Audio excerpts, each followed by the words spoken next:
Welcome back to the Oscar Project Podcast, the show where I discuss Oscar-nominated films year by year. I am your host, Jonathan Eaterberg, and today I'm bringing you an interview with Tobias Eckerlin, director of the short film A Sparrow Song.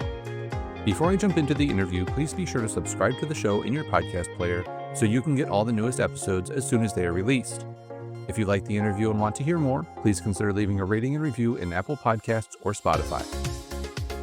Tobias Eckerlin is a director and CG artist striving to create emotional stories and visuals with great attention to detail, a moody atmosphere, and an organic, authentic feel. He recently received the Gold Medal for Animation at the 2025 Student Academy Awards for his film A Sparrow Song, and he joins me on the podcast to discuss the film. Tobias, welcome to the show. Hi, thank you. So your film is based on a true story of a woman serving as an air raid warden during World War II, who is also grieving her own personal loss. Where did you first hear about this story, and what made you decide to turn it into a film? Yeah, I was actually doing some research in art history about the symbolism of birds, and especially the symbol of a dead bird, when I stumbled across the real story behind the film, which I thought was quite interesting. I couldn't really believe it in the beginning, and then I started to dig a little bit deeper and ordered the diary she wrote back then with her over the time with her Sparrow. And yeah, when I read that, I was really impressed and touched by the story. So then it was already quite clear that I wanted to do something out of that. And yeah, I mean, when I started to pitch the story to people, I also instantly recognized that people are also quite touched with that. So it was really this kind of project. When you tell people about it, they are already interested in that. So yeah, that made it really clear to me that I want to do this as a film. Sure. And I absolutely love the visual attention to detail in your film, from things like the feathers on the little sparrow to the veins and the textures of the woman's arm, even the curtains, the bricks, the wood grains in her home when we see her in that setting. What were some of the biggest challenges in getting these visuals just the way you wanted them? Thank you, first of all. Yeah, I think technically, of course, there are some challenges to that, but I mean, I think for animation, what I really like about animation, that it can be quite consistent and tactile. But since you create everything from scratch, basically, you also have to be careful that the things kind of live in the same world. So really need to have a good eye, I think, that the things you create, and also especially in this kind of detail, that they fit together, and especially with the characters as well, that you don't get into the uncanny valley or you have any assets that are standing out. So I think it's quite difficult to get this right. But yeah, in the end, I would say it also has a lot to do with observing real world and studying that really good, and how objects get used and things like that. Yeah, I would say that was probably the biggest challenge in these regards. And in addition to the visuals, you obviously have some very distinct sounds in the film. You've got the air raid sirens that appear periodically, to some of the piano music that the woman plays.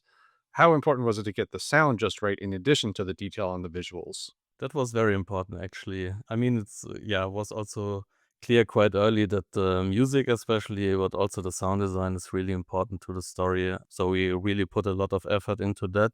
Mark Ulher was the sound designer on the project. And we also worked very closely for quite some time to get the sound design right, which kind of represents the war, while the music is representing life. So yeah, we put a lot of effort into also getting like the level of details in the sound design matching the level of the visual detail. Especially the scenes in the shelter, for example, that was really important to get that right. So we worked very, very long on that, also with a lot of small minor details you probably don't hear in the beginning, but are helpful to establish the situation. And also like with the sparrow, when you hear like the little feet tapping on the table, and these kind of details also contributed that the film works in total and is believable. And I think the sparrow was especially interesting, like in the process, because it's kind of a bridge between like the sound design and the music, since he contributes to both. So that was quite interesting to work on. Yeah, and you were talking about the music. Obviously, that plays an important part in it. You've got the woman playing the piano, but also some score that goes along with the visuals as well. How did you go about picking and choosing what music to include in terms of her playing, and then blending that into the score? Yeah, that was also an interesting process, actually. So we kind of started working on the music along with the animatics, so very, very early in the process. Dominique Giraud wrote and performed the music for the film. And she's really good when it comes to classic music, and I think that's also where we kind of have the same taste when it comes to film music. And I kind of explained in the beginning, yeah, how the mood should be of the music, and yeah, she basically just, yeah, just I guess there was a lot of work into that, but she, yeah, wrote the music and made some suggestions there. And I thought it worked very well already in the beginning. And it was also important to get the music early on for the animation, so we worked a lot on the timing there. But after we had like this initial music she plays, this was basically the starting point for the theme for the whole score, basically. Yeah, and I have to thank you for paying attention to the detail of her playing the piano. As a piano player myself, it always bothers me in films when they're just kinda banging away at the piano and it doesn't match up what the actual music is playing, so appreciate your attention to detail on that. Happy to hear. Thank you. And obviously, I mentioned at the top, but, congratulations once again on winning the gold medal at this year's Student Academy Awards for the animation category. Tell me a little bit about that experience, the time in New York and the ceremony itself. Yeah, happily. I mean, I was the first time in New York for me, so it was quite impressive, I have to say. I mean, like, there's a lot of texture in the city, lots of sound as well, and yeah, I mean, I think the light also falls quite beautifully between all those skyscrapers. So I really like New York as a city. And yeah, for the ceremony itself, I mean, the academy put together like a very nice program before the ceremony with some networking opportunities and things like that. And yeah, I think they put a lot of effort into this, so it was really nice. And I would also say, like, on very much on an eye level, if you know what I mean. Since it's kind of the Student Academy Awards, I wasn't really sure if I what to expect, but it was really nicely done.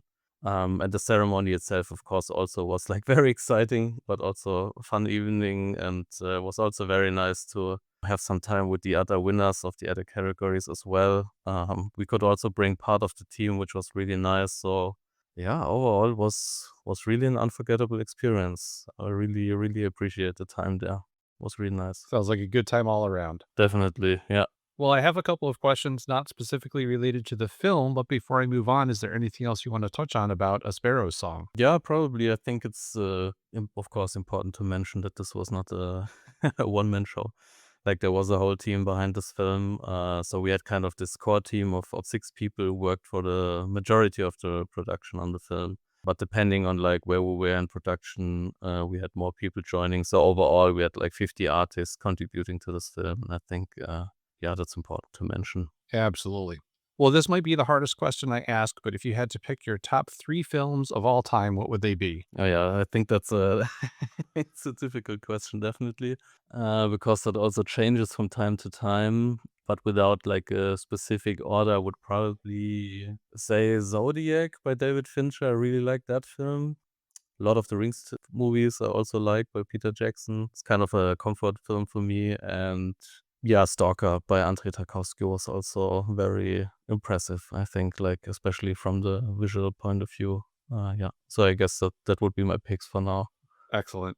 And if you could invite any 3 movie characters to your next dinner party, who would they be and why? Yeah, I think that's kind of the most difficult question, honestly. I think I kind of go with an animation focus here. So probably Remy of Ratatouille would be interesting to kind of experience. You could have him cook for you for the dinner party. Yeah, exactly. Yeah. And then maybe Joe Gardner from Soul, also for the music and kind of the deep talk, I guess. Okay. And probably maybe Genie from Aladdin, because it's like Robin Williams, you know? Can't go wrong with that. So I guess that would be fun. Yeah. Sounds like a good time.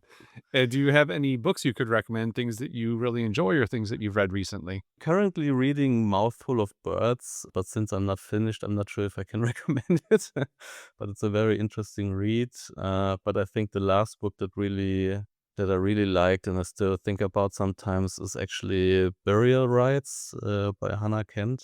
That was quite an interesting book, actually. Great. We'll put some links to those so people can check them out. And who else from the world of film should I have on as a future guest for the podcast? That's also a great question. I guess I will mispronounce the name here, but Estvan Sorkitsi. I hope I pronounce it correctly. I probably won't. He's a director at Digic Pictures. They do a lot of these game cinematics and also some episodes on Love, Death and Robots. And I really like the work he does. And I think it would be interesting to hear kind of his process, since kind of doing a lot of short films there. And since I had experience now with Sparrows for 3 years working on that, I kind of would be interesting to hear like how he approaches projects. Yeah. Absolutely. Well, we'll reach out to him so we can get him on the podcast. And last, before we wrap up, do you have any other projects lined up that you're working on? And where can people follow you on social media to keep tabs on your journey?